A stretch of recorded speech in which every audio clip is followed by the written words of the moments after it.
Welcome back, brothers and sisters. I am Braden. This is Langley Outdoors Academy, the place where we not only talk about what's going on in the gun world, but also how we're going to fix it together. And that point right there, how we are going to fight and fix it, that's what this is about. We have a massive win against the gun controllers that I'm about to walk you through, coming out of Colorado. Now remember, nothing happens in a vacuum. This is something that can go nationwide and has tremendous impact on our future and passing those rights on to the next generation. Everything will be linked in the description box below, and please make sure you hit that like button, subscribe to the channel, and turn the notification bell on. Distributing freedom twice daily is what we're about, and we'd love to have you along for the ride. All right, my brothers and sisters, I have got to follow you up with something that came out in Colorado. This is breaking, happened a couple of hours ago, and this is a big, massive, epic deal. Appeals court upholds temporary block on Colorado gun law, rules in favor of Rocky Mountain gun owners today at 4:01 p.m. That's the last time it was updated. To remind you, the Rocky Mountain gun owners lawsuit against Governor Polis and the Democratic governor's lawsuit around raising the age to purchase in Colorado is what we're talking about. There was a temporary stay issued. We covered it on this channel when it happened. Now, that injunction has been furthered and reaffirmed because they appealed it. Check this out. This is a big deal. Again, this is focusing on limiting people because they are 21 or younger. This is a really, really big one. Updated 4:43 p.m. Tuesday, August 29th. Colorado's age limit for buying rifles will not increase to 21 anytime soon. A new law to raise the age limit was blocked again by federal judges on Tuesday, today. The reason that this is so important is because there are existing laws just like this across the United States which infringe upon those 18, 19, and 20 who are legal adults, who can go to war, who can vote, who can buy mortgages, who can enter into marriages, but you can't have your gun rights. This is one of the big four main things the Democrats in Colorado took as they took power as their forward operating base. It's completely smoked. Let me continue.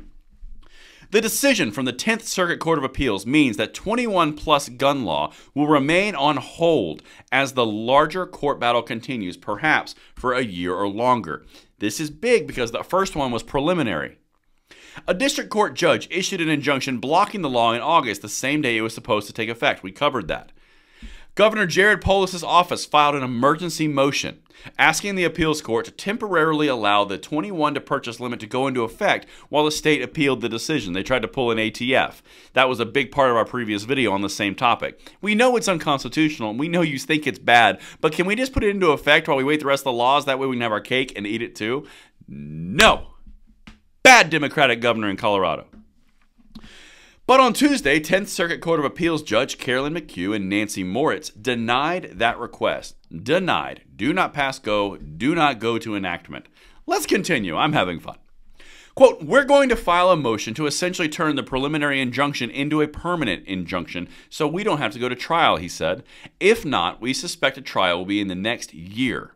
Both of the judges who made the latest ruling were appointed by Democratic presidents. Don't you love how they put that in there? Like, the betrayal. In response to the appeals court action, Polis continued to defend the new law, pointing out that Colorado has banned people under 21 from buying pistols since 1968. Well, you know, it's funny you mentioned that, Governor Polis, because if it's unconstitutional to block someone for being under 21 to buy a rifle, that would mean it would be unconstitutional to block someone from buying a pistol. It's almost like the infringements that you've used as justification for common sense safety are unconstitutional. Similar how this entire thread has been pulled and the sweater is unraveling. This continues down this road, and you can't ban people with an existing court decision because they're 21 from buying rifles. What's the difference between a rifle and a pistol? They're not more inherently dangerous. They aren't NFA items. The answer is nothing. Do you see how the sweater is coming unraveled, how important this is? One more thing for you, and then we go about this, and please send this one out. The lawsuits are the tip of the spear of conservative efforts to block gun reform laws nationwide, Rhodes said. A conservative majority on the Supreme Court has made it far more difficult for the states to defend their gun reforms in court. Colorado voters have seemed to support the gun reforms, electing Democrats with gun reform messages to strong majorities in recent years. Losing elections, Second Amendment advocates have turned to the courts instead and so far succeeded. That's because even if you have every single person be a Democratic legislator, they're still bound by the Constitution. The judges and the circuit or the judicial is still going to check the balance on the legislative. Happens every single time. It's our system. It's to prevent tyranny from taking root, which is what the Democrats have gotten a bit of a penchant for over the last 2.5 years. They're meeting the courts right in the nose, and I am totally here for it. Let me know what you guys think in the comments below, and I will see you on the next one. I'm Braden. See you later.